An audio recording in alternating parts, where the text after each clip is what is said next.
if I told you long before the Mustang GTD was even a thought at Ford, or Corvettes, well, they still had their engines in the proper location in the front, there was another American car that terrified Europe's elite, especially around the Nurburgring. The Corvette ZR1X does hold the title fastest American production car around the Nurburgring, and yes, the Mustang GTD was the first American car to go sub 7 minutes around the ring. However, almost 9-10 years ago, there was this thing. That is the Dodge Viper ACR, and if it wasn't for, well, the Italians, this thing would have more than likely been the first American car to lap the ring in under 7 minutes. Now, the Viper ACR very famously went around the Nürburgring in 7 minutes and 1 second. That is a whole 10 seconds faster than the brand spanking new Z06 for comparison. That's a little over a second away from being a sub 7 minute car around the Nürburgring. The Viper ACR came with a host of track ready goodies, a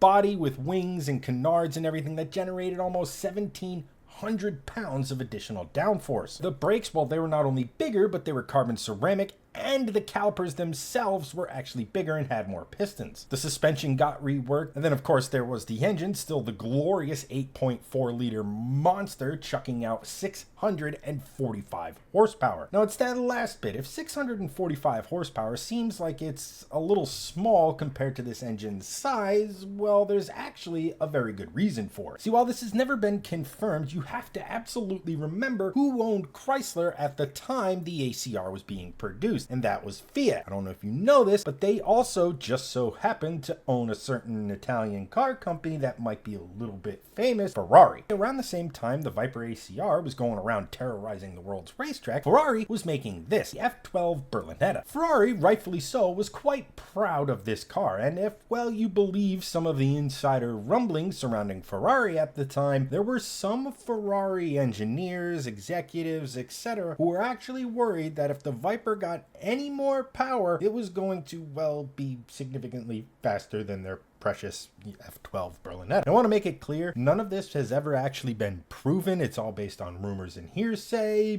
but it does sound a lot like something Ferrari would do. So that would mean that the Viper with its monstrous engine was, well, a bit restricted. And, well, if it wasn't, 700, maybe even 800 horsepower out of their monstrous V10 was certainly possible. See, not only would that extra power easily propel the Viper into that vaulted status of becoming the first American production car to lap the ring in under 7 minutes, it also probably would have propelled it much, much, much further up the list.